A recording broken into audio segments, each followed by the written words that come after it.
Well, if you're new here, welcome. My name is Christopher, one of the pastors here, and I get to share with you God's word, and I'm so excited this morning to spend, not just this morning, but the next few weeks to unpack something that I've been practicing personally for the last year plus with our family, that the staff has been practicing for the last year plus, and something that I think will be a beneficial practice for you in this busy world that we live. Last week, I just shared, you can check it out on our YouTube channel, but I shared, I would say probably, at least for me, one of my most vulnerable messages as I came back from the last 2 weeks and with the chronic pain I'm going through and stuff that's happening in my body, needing to take some time off, and then God revealing some greater things than just the physical health, but the burdens I was carrying and the things that I was doing to not live within my limits and not live within boundaries that God has put there, and false identities that I've built up. So you can go check that out. But that was a big, just kind of me unpacking what God had processed to me through journaling and prayer. And as I've spoken to many of you through text or just in person from last week, I've been encouraged to know that my story can help you, but also burdened because so many of you feel the same way I do in some capacity. Weary, exhausted, burnt out, living past your limits. And if that's you today, you would say, I'm burnt out, restless, weary. That is not the way God wants you to live. Whether you're a Christian or not, that's not the way God wants you to live. And so we read this verse last week. I want to read it again just to put it out here for you. It's my favorite verse, and hopefully it shows you God's heart for those who are weary. Maybe it would speak to you this morning. Jesus says this: "Come to me, all who are weary and carry heavy burdens, and I will give you rest." Raise your hand if that sounds good to you. Anyone that sounds good? That sounds great to me. Man, weary and carry heavy burdens, and I will give you rest. Take my yoke upon you and learn from me, for I am gentle and lowly in heart, and you will find rest for your souls. For my yoke is easy and my burden is light. I want rest for my soul. I want rest for my soul. I want rest for your soul, rest for your body, rest for your mind. And Jesus offers that. And I want to talk today about something that is really practical. Jesus offers us rest in a lot of different ways through the gospel. But I want to talk today about something that's really practical that Jesus even practiced. Just a heads up, there's no timer up there, just in case you want to click that up there from your time clock. Thanks, buddy. So the question that I want to answer today is this, and this is going to be tangible. And just so you know, the next few weeks are going to be like this, where we kind of slow down to unpack this, because I don't want this to be a theory, something that we talk about and mentally ascend to, but then don't let it absorb into our life. It will frustrate you if you talk about this and you learn from it, but you don't do anything to practice it. That's going to be hard, because you're going to feel the tension and be kind of frustrated at why you're not feeling rested. So the question that I want to ask today is really simple. It's simply, how can we experience tangible rest in a weary world? What I don't want this to be is that rest becomes like up in this pie in the sky visual, like it's up here and it sounds good and we talk about it and we read books about it, but it never becomes something that is tangible to us. Never becomes something that we can ever just grasp. It feels like it's always outside of our grasp every time we try to go and obtain it. So I want to answer the question, how can we experience tangible rest in a weary world? Because we need a tangible experience of it. We don't just need another talk about it. Excuse me. And this hit me. This is kind of from my life, but I think it's for us too. If you're wondering, man, Chris, do I really need to talk about rest? Do I really need to experience rest? I know I'm tired, but I know I can take a day off, and I know I can work a little bit less. And I mean, how much does this really impact me? Come on, like how much does being weary and rest really impact me? This is what's at stake for you and I. If we do not rest like God intends for us to rest, and God intends for us to rest, then our pace and lifestyle will become one of our greatest obstacles to receiving the grace and love of Jesus, experiencing joy in God, and loving our neighbor well. I don't know if you ever have thought about that your schedule might be your greatest spiritual obstacle. You think about sin, and you think about the world, and you think about yeah, the world's just against me or this person or the devil, and all that is true. But your schedule and your pace of life might be one of the greatest spiritual obstacles in your life. How can we say that? Because if you don't have the lifestyle that allows you to actually rest, then what makes you, if you don't tangibly do that, what makes you think you're going to spiritually be able to receive? Because receiving takes margin, it takes space, it takes time. And if you're always running around doing everything else but receiving, then though physically and mentally you might believe in Jesus, it will be really hard to receive from Jesus. And not just that, you're not going to be joyful. I don't know if weary and joyful ever go together. I don't often feel joyful when I'm weary. Now, I can find joy in my weariness in Christ, but usually when I'm weary and you're tired, it's kind of hard to experience joy in God. And so I want to be able to receive the grace of Jesus, to experience joy in God. And then lastly, man, if you are not resting, you're not going to have any energy to be able to love other people. You're just not going to you're going to do it because you know it's right, but you won't have the capacity to do it in the way that Jesus wants to, in the way that that person needs to, because you don't have the overflow. You're pulling from reservoirs that are empty. And so I want to be able to receive, to experience joy, to love. I guess another way to say it is our weariness is getting in the way of our worship. Your weariness, my weariness is getting in the way of our worship. And I want just to slow down to connect those two thoughts because they're not separate. I don't want you to think that rest is not spiritual or that rest isn't a spiritual practice or a spiritual discipline or something that you need to work on. They are connected. And the more we separate physical needs and mental needs from spiritual needs, the farther we get away from actually finding joy in Jesus because they overlap and connect. Because God made you a whole person, not separate and disconnected. And so today, in the next few weeks, we're going to talk about the rhythm of Sabbath. Raise your hand if you ever have heard a message or have learned about Sabbath. Raise it. Great. Okay. Let me ask an honest question. And you might raise it and not understand fully what it looks like. But raise your hand if you can say you honestly practice a regular rhythm of Sabbath in your life. Raise it high if you do so. Okay. So if you see the discrepancy, there is a large part of us, which is great, that we have heard the message of Sabbath, and a fewer pool of people that actually practice that. So I want to, if I can, shrink that gap these next few weeks. So if you're taking notes, and I would encourage you to do so, this is just the 3 questions we're going to ask today. Number 1, I want to unpack what is the Sabbath. You might think something about the Sabbath when you hear that word. You might have negative or positive connotations, but I want to be really explicit on what it is. And then I want to answer the question, how important is it to God? The wrong question to ask is, what do we think about it? God loves you, but can I say he doesn't care about your opinion as much as you care about his. And if we come into the Bible with opinions that don't line up with God, we're going to be the ones hurting. And so we need to slow down and say, not what do I think about the Sabbath? No, what does God think about the Sabbath? That is going to help us be in the right place. And then lastly, why should we practice it? Why should we practice it? And the next few weeks, we'll actually get the practical.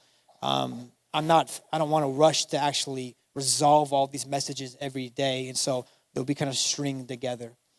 But what is the Sabbath?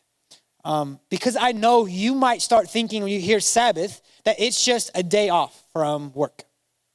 And that is true.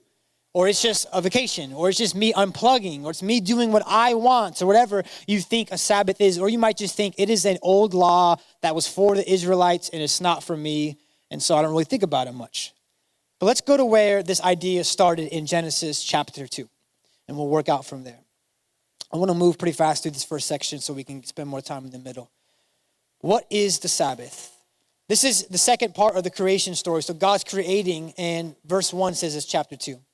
Thus the heavens and the earth were finished. That means God had created everything that he needed to and all the host of them. And on the 7th day, God finished his work that he had done.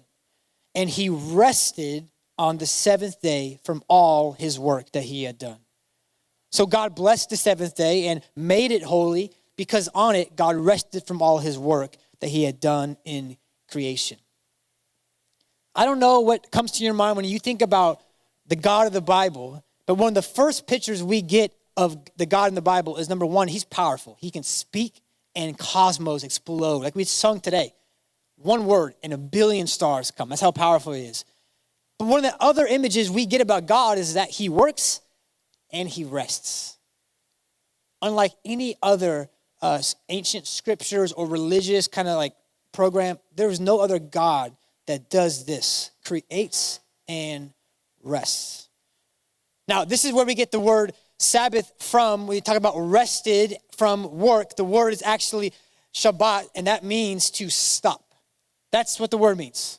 Super simple. It means to stop, to cease all work. And so God had 6 days of creative work where he made something. On the seventh day, he stopped producing and creating. But it doesn't just mean cease to work. Other parts of the Bible use the word rest. It's called nuwak in the Hebrew, and it means to be quiet and to rest. So you put these two things together, and it's not just I am stopping from work. How many of you know you can stop from work and still not rest? That's what many of our Sabbaths are, and Eugene Peterson will call it a bastard kind of Sabbath. An illegitimate Sabbath. It is not a true Sabbath. A day off from work is half the picture, and in order to find the rest that Sabbath offers, God is showing us you have to first unplug from your work of producing and then be able to be quiet and rest. Sabbath was a special day of rest where God's people would cease toiling and enjoy the completion of their work, as well as delight in the goodness of God's work. When God created 6 days, he rested on the seventh, and he looked at his creation and he enjoyed what he created. And the Sabbath is like this idea where you had a painter painting a picture and then painted another picture and painted another picture, and it's beautiful and it's elegant and it's masterful and it's so creative, but the artist never stopped to enjoy the work he was making. And Sabbath comes in and says, you're creating and you're producing, and then you stop and you step back and you enjoy what you created. But you're not just enjoying the work that you've done, you get to enjoy the work God has done.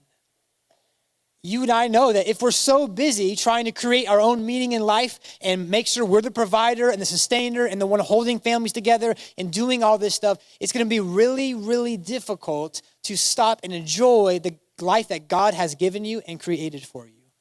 Why? Because you're looking down, trying to make sure you cross all of the boxes off versus looking up and around saying, thank you, God, for all of this. And so Sabbath gives us a rhythm of stopping to enjoy what God has made.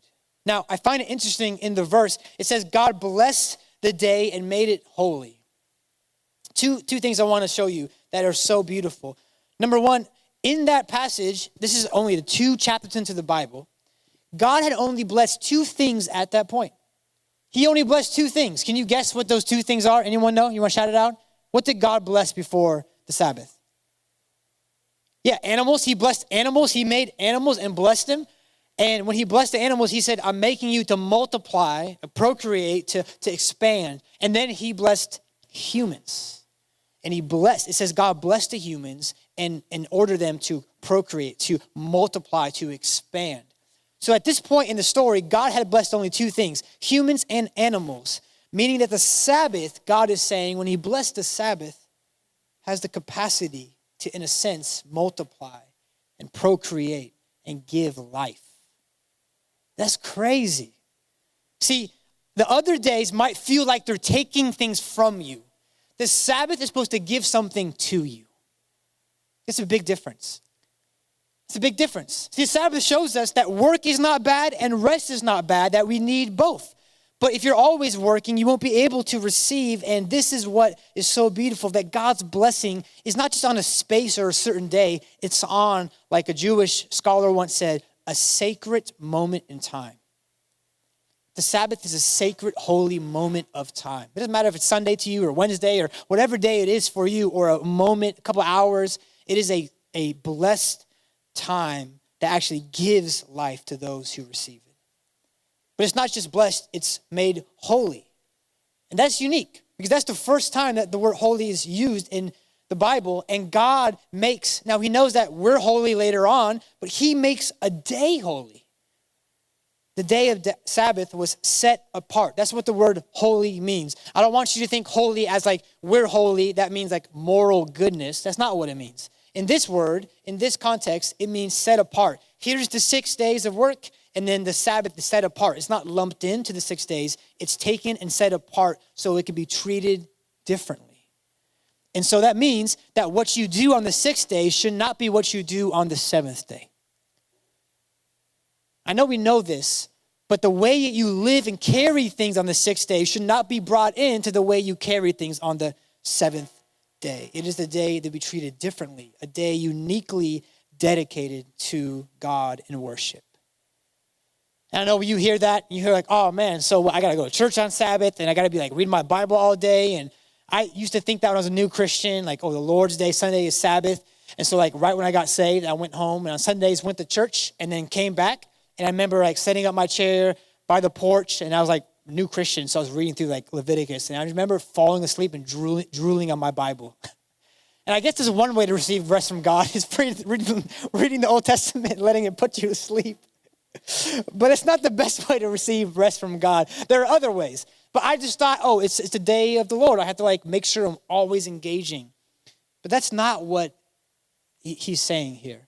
There's more to worship than reading the Bible and singing. Way more to worship. You know what dedicated to worship means? You can go walk in the redwoods and enjoy God's creation and say thank you to him. You can enjoy some nice food. You can watch a movie and thank God for that. Worship needs to be expanded to way more than just what we do in a 30-minute slot on Sunday. If all of life is worship, then what you do can be redirected to enjoying God and thanking him for it. And that's the beauty of the Sabbath. Ruth Haley Barton says this: Sabbath is a way of life that recognizes, accepts, and even honors the limits of our humanity, fostering contentment through delighting in God's truest gifts. It's so true, isn't it? If you're always running around, you won't be able to receive and enjoy the things in front of you. And so Sabbath says, I know I have limits. That's one of the things that I was learning, that I was living beyond my limits, physical, emotional. And so to live within the limits means that I can be content with my life. When you don't live within your limits, what you're really saying is I'm not content with my life. I need to do something more. And so God says, be content, which means live within the limits you have and enjoy it. Abraham Heskel, he's a Jewish scholar. He said this: Sabbath as a day of rest, as a day of abstaining from toil, this is so important, not for the purpose of recovering one's lost strength and becoming fit for the forthcoming labor. He's saying you're not like working like crazy and grinding 6 days, and then Sabbath you're just catching up so that you can grind even harder. That is not what Sabbath is supposed to do. Sabbath is not a life hack for your idolatry of productivity. Sabbath is not a life hack for your idolatry of productivity. Sabbath is not, let me just recharge so that I can actually expand beyond my limits the other 6 days. No. Sabbath is supposed to set you up to rest so that as you work, you're working from a place of rest. We're not just grinding and trying to like barely make it to the weekend and rest. We're supposed to actually be working from rest. And the Christian story in the 7th day, the reason why in this first 6 days, God says there's morning and evening, and the 7th day comes, is the 7th day doesn't have a morning and evening in Genesis. Some scholars think that's like the sign of eternity or the first new day of creation. And so that's why Christians worship on Sunday when Jesus resurrected. This is the start of a new week, and we work from worship and we work from rest, and it starts out that way. He says the Sabbath is a day for the sake of life. Man is not a beast of burden, and the Sabbath is not for the purpose of enhancing the efficiency of his work. Wow. It's not meant to just make you better on the other 6 days. He closes by saying this: the Sabbath is not for the sake of the weekdays. The weekdays are for the sake of the Sabbath. It is not an interlude, but the climax of living. Do you see Sabbath that way? It's not just a day off from the grind. It's actually the climax. In Jewish culture, it was the best day of the week because you anticipated it. You got to worship God through enjoying and loving and taking off the burdens. Do you have a space like that where you can actually enjoy what God has created? Are you so busy just doing all the things that you can't stop? The Sabbath is a gift for us. to unwrap. Now, when it comes to us thinking about Sabbath, I know many of us tend to ignore the Sabbath. We either treat it as an antiquated law that we no longer need to obey. It's in the Old Testament. It's not for us. Jesus has come. Or something that we view as wildly impractical in our fast-paced and overly full lives that we live. I bring up the idea of Sabbath, and you're thinking, there's no way, Chris, I can practically do that. I got too much to do. I got sports, I got soccer, I got business, I got emails, I got multiple kids, I got a parent I'm taking care of, I have this deadline. There is no way that I can take moments off or a day off from actually working. And again, I want to remind us, the question isn't what do we think about it or if we think we should do it. The question is, what does God say about it? Because if we don't get to the point of understanding that Sabbath is important to God, it won't be important to us. If you just see the Sabbath as a rule to follow, that won't be motivating. Rules don't motivate. But if you see the Sabbath as an invitation of necessity for your soul to flourish, then you will start leaning in saying, maybe God created me for this, even though I think I can't fit it in. So I want to answer the question, how important is the Sabbath to God? Again, we're going to talk about some practical ways next week to start doing this, but I need you to see, if I go to practice and I skip over how important is it to God, you're going to think it's just one of like the hundreds of laws and it's not important and whatever, and we can move past it. I need to sit and see what God says about this because it impacts how we deal with it. So 3 examples I want to show you real quick. Number 1, I want to show you how it's embedded in creation. Number 2, emphasized in the law. And then number 3, exemplified in redemption. It's in creation, it's in the law, and it shows us a picture of redemption. So let's start with number 1. Let me read the verse again from Genesis 2. And on the 7th day, God finished his work that he had done, and he rested on the 7th day from all his work that he had done. It just blows my mind that God would rest because we know God did not need to rest. He wasn't tired. He did not need to rest. He chose to rest to model a pattern for all of creation, showing that we were designed to both labor and lounge, to create and enjoy, to produce and receive. We're not created just to work or just to rest. They both go in tandem and actually both help each other. And so you don't need to feel bad for resting and you don't need to feel bad for working. God modeled a pattern to show us how to live. Now you might think, well, we're even better nowadays in modern days because we have 2 days off. Yeah, but let me tell you, and let me ask you actually, how are those 2 days going to give you rest? Why are you tired on Monday? Why are you tired Sunday nights? You're supposed to have 2 days off. You have twice as much Sabbath time as God originally gave us. You know why? Because 2 days of days off that you don't really actually rest is less rest for you than 1 day of honoring the Sabbath. What we do in 2 days, and we're trying to grind and finish, and we're stimulated by social media and doing all these things, and our mental mind state is worse off with 2 days than the rest we can get from God giving us 1 day. Because the rest that we're supposed to get and actually ceasing from all productivity and chasing fills us up more than 2 days of just not going into the office. So God is showing us this is how life was designed to work best. Now I need you to see this. God did not just tell humans to rest. This is crazy. God did not just say, I want you humans to rest for 1 day. He actually also said for the animals and the land to have a Sabbath. What? Why would my cow and my garden need a Sabbath? You don't have cows. You probably have cats.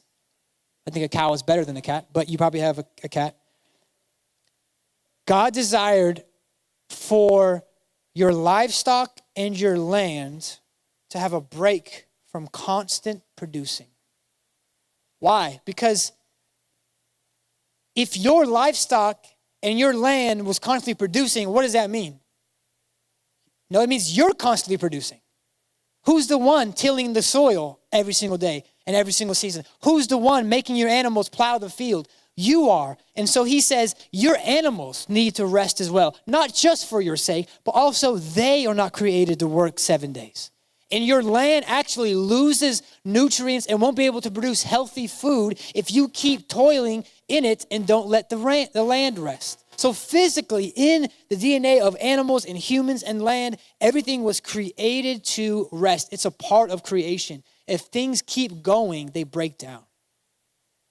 Physically, they break down. Do we have a sense of breaking and stopping from constant producing? You might not have land and animals, but what ways are you constantly producing on your days off? You need to see that this is before it ever was a law, it was embedded in how creation works. And why that is important is because if we go against the way that God made the world, what happens when you rub your hands against a grain of wood? You get splinters. You know what happens when you rub your life against a grain of the universe? Your soul gets splinters. Your soul gets jacked up. Your mind gets busted. Your heart is not able to function. There is a way to live, and God is showing, before I ever made this a rule to follow, it's the way the universe was properly supposed to function. And if you're not living in that way, you're going to be feeling off. And many of us, we're wondering why we feel off. It's not because God's not doing something. It's because we're living in a way that's not incongruent with the way God designed your body to live. Look, they did a research one day to see, and they studied Seventh-day Adventists. And you know what they found about Seventh-day Adventists? If you know the word Seventh-day Adventists, they honor the Sabbath. They don't do anything on the Sabbath. And what about the Seventh-day Adventists came out of that study was that they were, number one, the most happiest people on the earth, and two, they lived 10 years longer than most people. Happiest people, and they lived 10 years longer. Why? They didn't find the fountain of youth. They just honored the way that God created our bodies to live. I'm not promising you 10 more years of life, but I think honoring the Sabbath would allow you to live at a greater capacity with greater joy than just unplugging from work and doing what we think a day off looks like. So number one, it's embedded in creation. Number two, it's emphasized in the law. And I can't stress this enough as I study this, that we have to slow down to realize that the Sabbath made it into the law. Some of the laws you don't like, whatever, but this made it into the law. Look at what Moses says. And the Lord said to Moses, you are to speak to the people of Israel and say this. This is at the end of the law. Above all. Let's read those two words together just in case we're confusing it. 1, 2, 3. Above all. Come on. Above all. This is at the end of 12, I think, chapters of the law. And Moses says, above all, I gave you the law. Above everything, you shall keep my Sabbaths. Why? For this is a sign between me and you throughout your generations, that you may know that I, the Lord, sanctify you. The Sabbath was crucial to Israel's identity, to understanding what God did for them. But let's just pause and let this sentence sink in. I think it's mind-blowing if you pause long enough. God commanded Israel to stop working and to rest and enjoy his creation. God commanded Israel to rest. What kind of God would command some of his people to rest? In the other creation stories outside the Bible, like in Babylonian time, their creation story has something similar to this, except on the day that their God created humans, it says that humans had a day off to serve God and to do everything on their demand. It was like an enslavement. They were enslaved to appease God in whatever way they needed to. The day off wasn't a day off. It was another day to be shackled to their deity who needed them to do all these things. And God says, above all, I want you to stop working and to remember that I'm the one who makes you holy. Now, if that's not enough, if we backtrack to chapter 20 in Exodus, how many of you guys know the 10 Commandments? You ever read those before? You know the 10 Commandments? They're popular. Someone shout out one of the 10 Commandments. We're not going to put it up there. Oh, are you saying that are you saying that to me? What's going on? What else? Another one. Don't steal. So honor your mother and father. Don't steal. Anything else? That's not Ten Commandment, but it's definitely one of the big ones. Yep. No other God except me. Yeah, not covet. Okay. Not having the Lord's name in vain, not committing adultery. So we know that. Do not lie. Do not murder. Honor your parents. Now, I want you to notice, if you forgot, the Sabbath is the fourth commandment in 10 commandments. It's actually the bridge between how we relate to God and how we relate to our brother and sister. Let me ask you a question. Do you see resting from work as serious as not stealing, committing adultery, or murdering?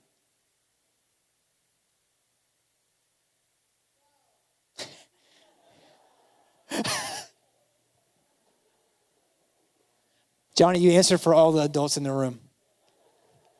No, I don't know. I'm not going to say I don't know your life. Some of them I know your life, so I can probably answer for you, but I don't know everyone's life. Do we see resting?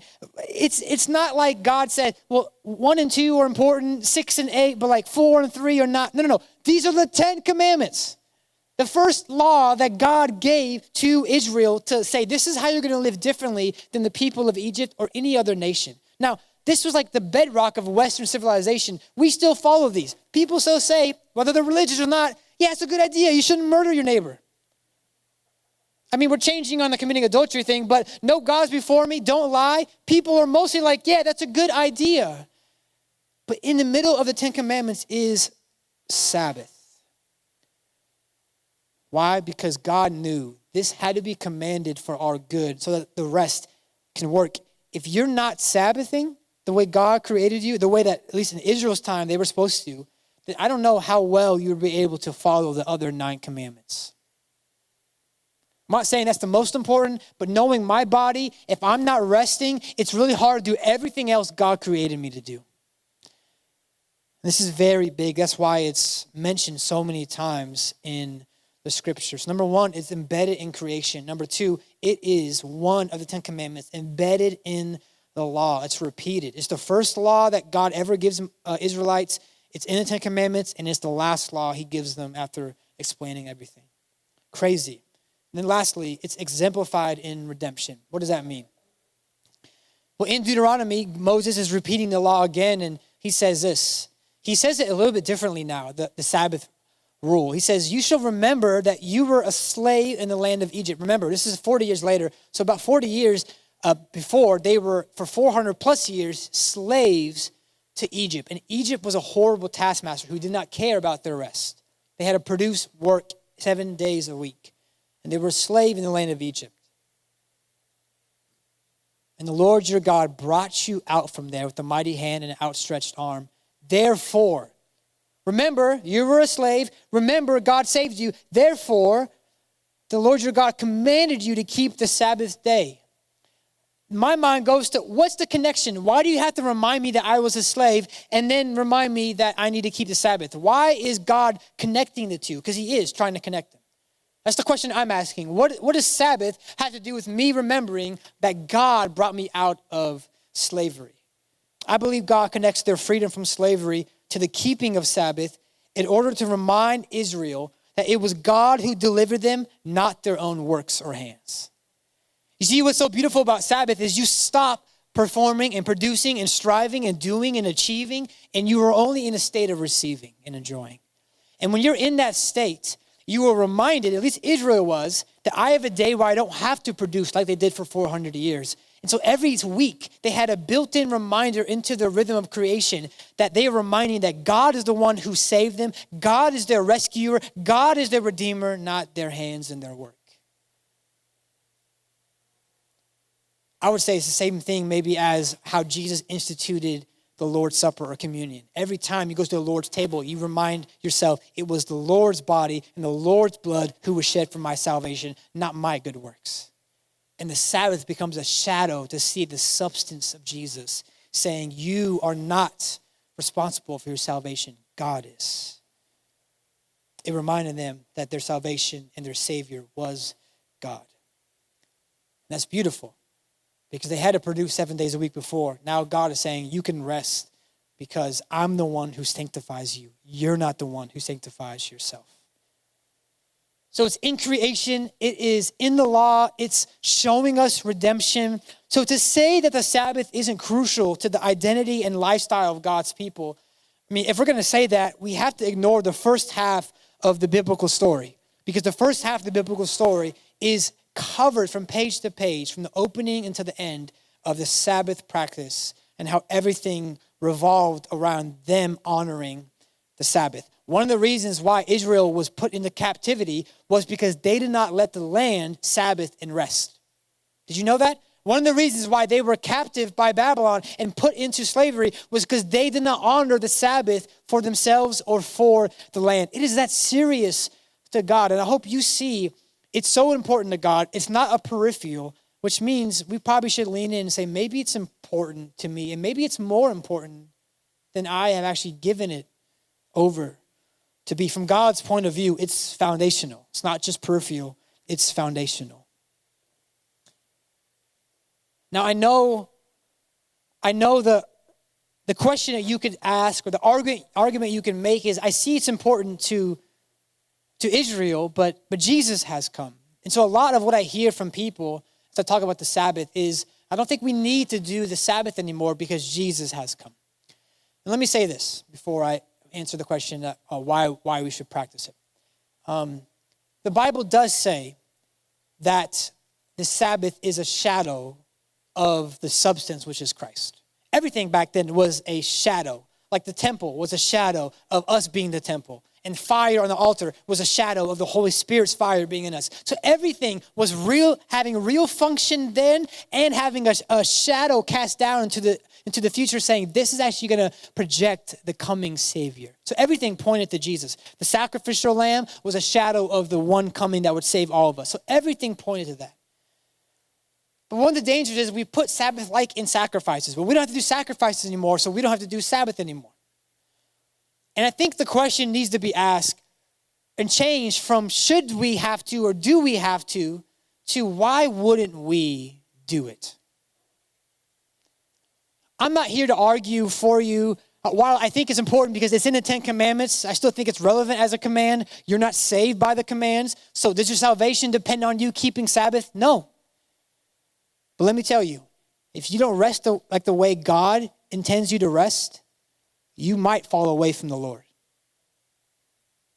Chris, that's pretty crazy to say. Yeah, you don't have to take my word for it. Read Hebrews 4.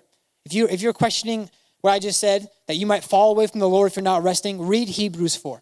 And Hebrews 4 talks about because they did not enter the rest of God, they fell by unbelief. Somehow, resting in God is tied to us having joy in God and faith in Him and dependence in Him and receiving His grace. So you can figure out how you want to structurally do it. You can call it whatever you want. If there's not a rhythm of rest, that how God put it into creation, it's going to be really hard to do the rest that God calls us to. So let me answer it with maybe two other examples as we close. Why should we practice the Sabbath? Number one, if you're wondering why, you are weary and need rest. I am weary and need rest. And the things that we are doing are not working to give us the rest that we so desperately are looking for. And number two, it is a way to embrace the gospel. So number one, let me just go through this briefly. Let me put a picture up here of a list of what I think would describe most of us in this room. If it's not you, don't feel bad, but I think some of it describes some of our lives. Number one, our schedules are often too full. I'm not going to make you raise your hands, but I know that like I did last week when I asked who is feeling weary and everyone raised their hand before I even finished the sentence, I'd imagine that this is what the weariness is coming from. Our schedules are often too full. We're often living beyond our limits. We walk around feeling burdened. We experience stress and restlessness. We attach our identity to our activity. We get our value from what we do. And then after all that, we squeeze in time for God if we can. I don't have to conjure up like my imagination to see if that's actually landing on anyone.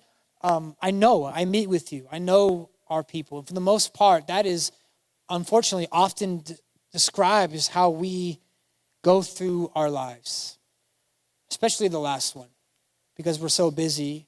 We love God, but we kind of squeeze in time for God if we can. And I would say this, we need the Sabbath because without it, we will blow past our boundaries, dry out our souls, and forget to enjoy God. Why should we practice the Sabbath? Why should you practice the Sabbath and lean in? Because without that, you don't have a boundary.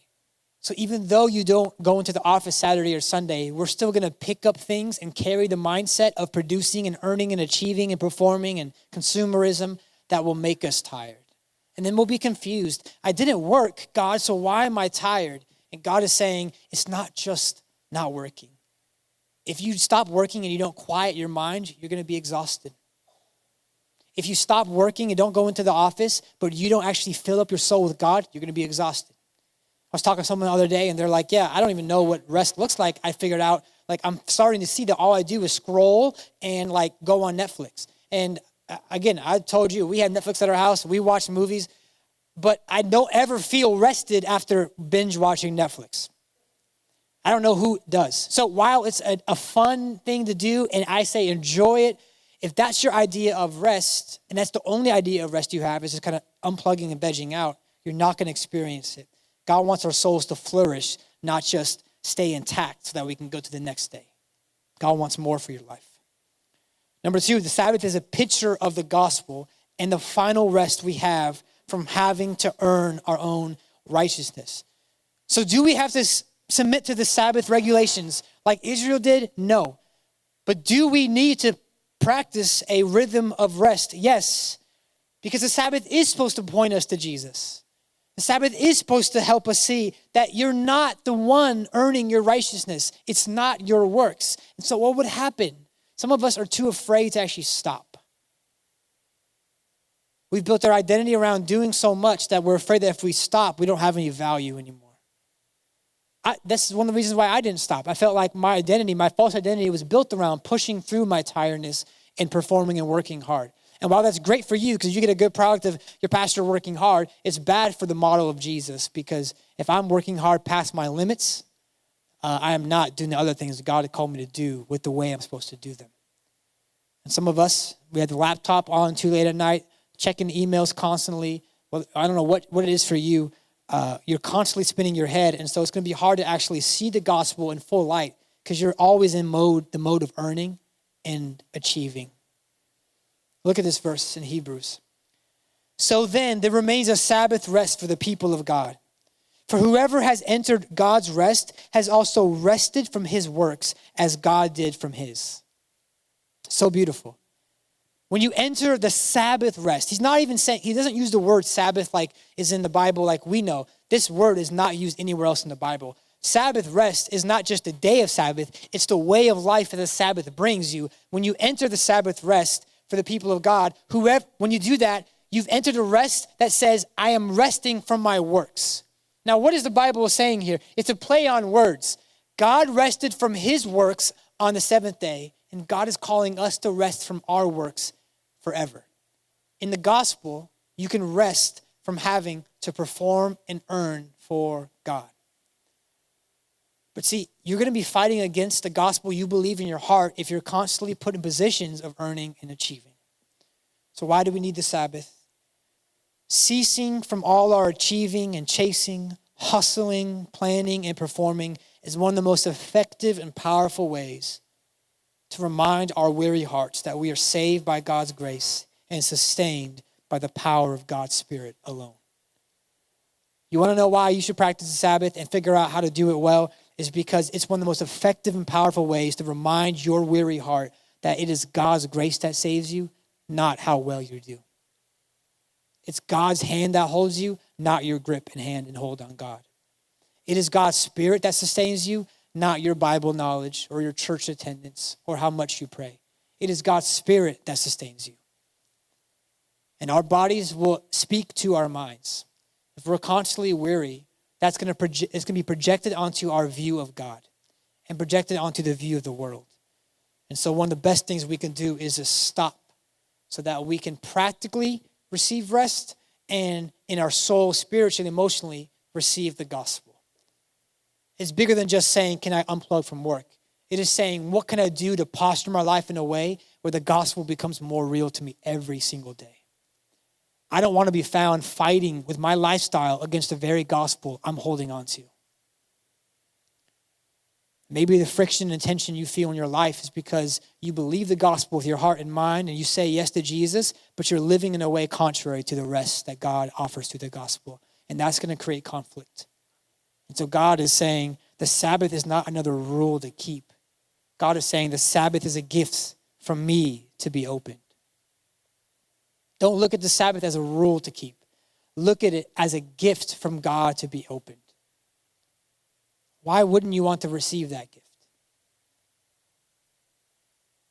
Let me close with this quote. I'm not sure actually if I have it. I thought I memorized it. But I was reading through a book on Sabbath.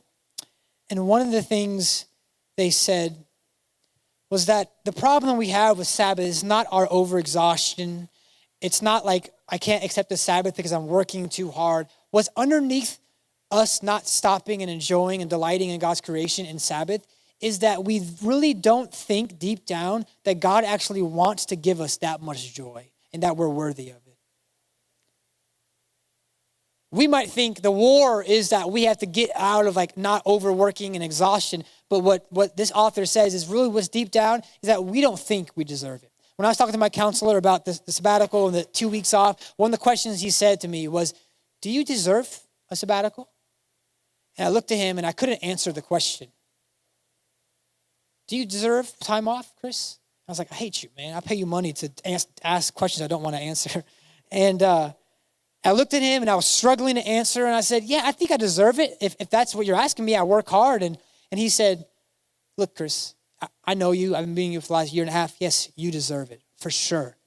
But even if you didn't deserve it, that's what grace is. And you need to receive it. And what's harder than stopping is actually receiving grace and not feeling bad for it. Maybe that's underneath our problem with the gospel at some point is we can't imagine that God would be that loving and kind and gracious freely. And so we kind of stiff arm the grace that God wants to give you. But God is not saying like you're worthy because you did good this week. He's saying receive this gift because I love you that much. It's not even about you at that moment. I love you, so I care for you. But don't think about how you earned it or didn't earn it. Or if you had a bad week, I shouldn't Sabbath. God's saying this is a gift I give you because I'm good. Not because it's contingent on you being good. And that's the gospel. It's not contingent on your goodness. It's on God's goodness. And that's why it's a beautiful gift to be open.